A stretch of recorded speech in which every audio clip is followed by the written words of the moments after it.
Segunda-feira, 9 de outubro, 23 horas e 16 minutos, 2017, cidade de Campinas, interior do estado de São Paulo.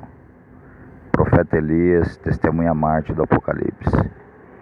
Quero gravar um vídeo, não vai ser muito extenso, mas eu quero fazer algumas séries de vídeo a partir de agora.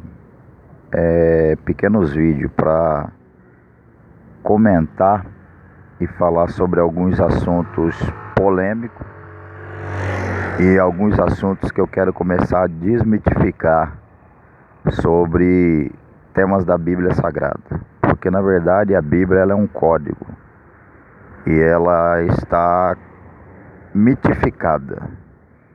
Então, antes de mais nada, eu quero deixar escrito aqui neste primeiro vídeo que para o profeta Elias a Bíblia ela é uma literatura híbrida que na verdade ela é codificada. O Antigo Testamento ele está descrito em linguagem de ramos. Para mim, linguagem de ramos significa uma linguagem figurativa, alegórica. E o Novo Testamento ele vem a ser um plágio do Antigo Testamento.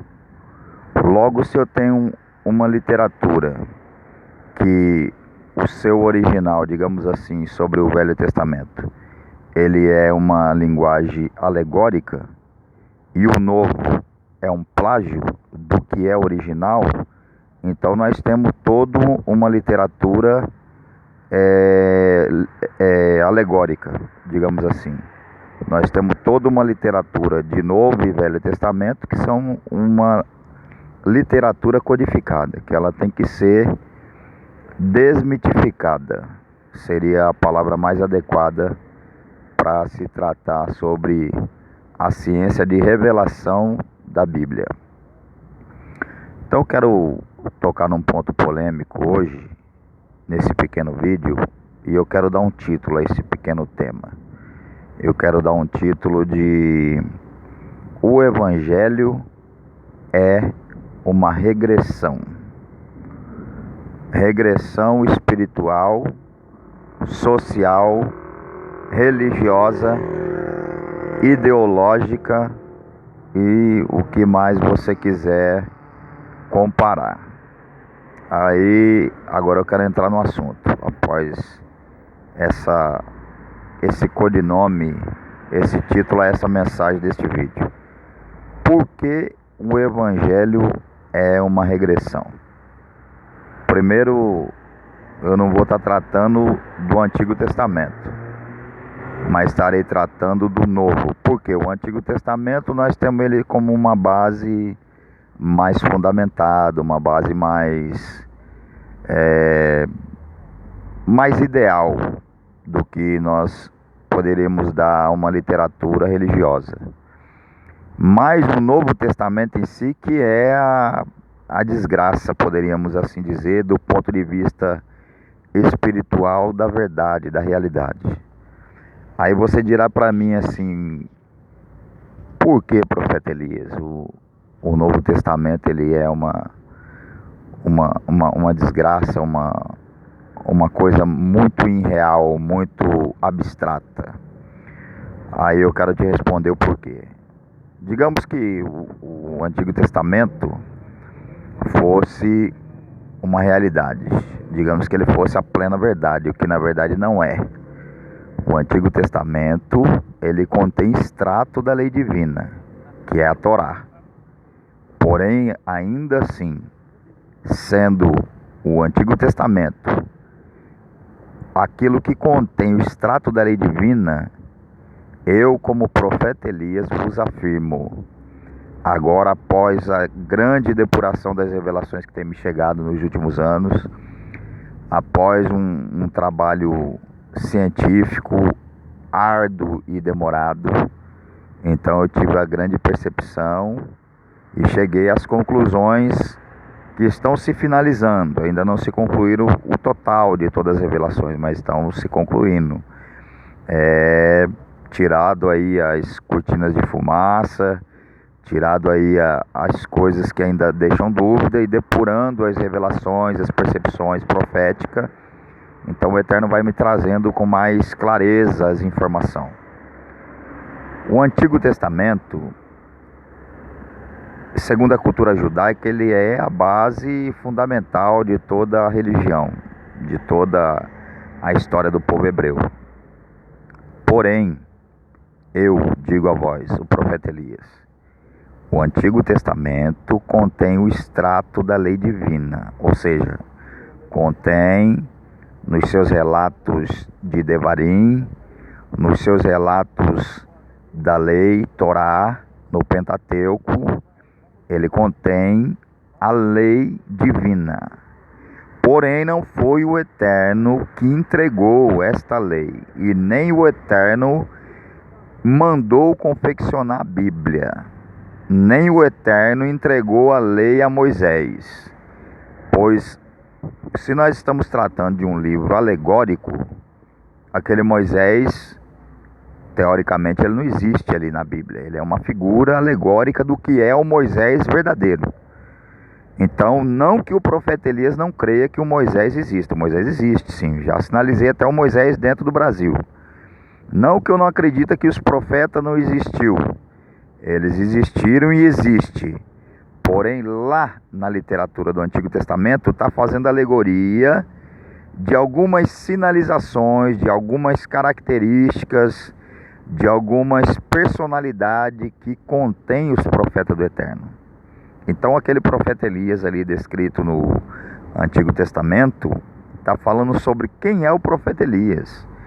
Quando relata a história do profeta Elias ali, fala do que se trata o ministério desse agente chamado profeta Elias. Então ali está dando uma visão panorâmica, alegórica de quem é o profeta Elias, qual é a sua ministração, qual é o seu ofício, o que ele vai fazer pela obra do Eterno. Então, não que o profeta Elias teve naquele tempo, não que o profeta Elias teve naquela situação, mas que o profeta Elias fará algo daquele porte ou maior do que está descrito ali, e que aquela linguagem, aquela mensagem daquele texto sinaliza para o futuro.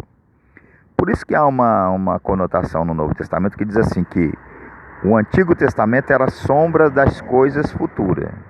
E agora eu quero desmitificar esta palavra, este texto que está no Novo Testamento. Na verdade, não é que o Antigo Testamento era coisas e sombras das coisas futuras. Na verdade, a Bíblia é sombra e alegoria das coisas que vão acontecer agora, nesse tempo. Não aconteceu ainda. Talvez aconteceu algumas coisas no passado, mas aqueles textos literários ali da Bíblia, do Antigo Testamento, o Novo Testamento. O Novo Testamento eu já disse, é um plágio. O Antigo Testamento seria o original. O original, sendo o Antigo Testamento, ele é uma alegoria do que vai acontecer. Talvez já aconteceu algumas partes. O Eterno não me abriu ainda com profundidade todas as coisas, mas eu já tenho uma grande percepção. E o Eterno deixou bem claro para mim, por percepção, que o Antigo Testamento ele também é um plágio do que é as literaturas sumérias, da Acádia antiga, das civilizações passadas que constam na história da humanidade. Por exemplo, Sargão, ele é uma tipificação de Moisés. A epopeia, o épico de Gilgamesh, vai falar sobre um grande navio que afundou, fazendo uma alusão à Arca de Noé. Então, não é só o Novo Testamento que está plagiado ali, fazendo alusão ao Deus Horus, a um Messias solar. Não é só o Novo Testamento. O Antigo Testamento também ele é um plágio de literaturas pagãs da antiguidade. Então, a Arca de Noé vem falando ali sobre a epopeia, o épico de Gilgamesh, de Gilgamesh, sobre Sargão, que também foi achado no rio, e etc e tal. Então, cada história daquela ali, do Antigo Testamento, já havia uma base literária, já havia comentários daquelas histórias que está descrito na literatura do Antigo Testamento. Então, não só o Novo Testamento, como propriamente o Antigo Testamento, é um híbrido literário, uma documentação codificada do que é o povo do Eterno.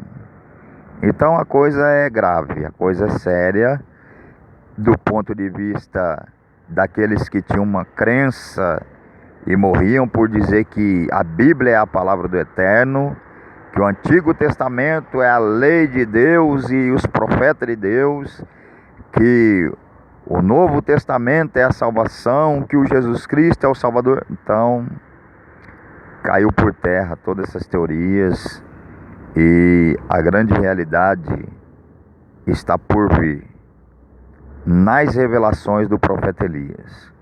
E se você quiser saber o futuro, se você quiser saber o que o Eterno vai fazer e como o Eterno tem trabalhado, até mesmo através dos filtros e dos véus que nos foram deixados através da Bíblia, através de literaturas antigas, através do Talmud, através de literaturas rabínicas, você vai ter que acompanhar de agora em diante o profeta Elias, porque está comigo os desdobramentos literários de toda a documentação teológica, de toda a documentação científica moderna, os desdobramentos de toda a literatura rabínica, tudo está comigo.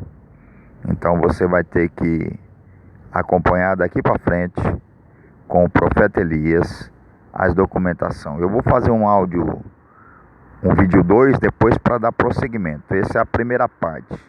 Eu vou gravar depois uma segunda parte. Shalom a todos.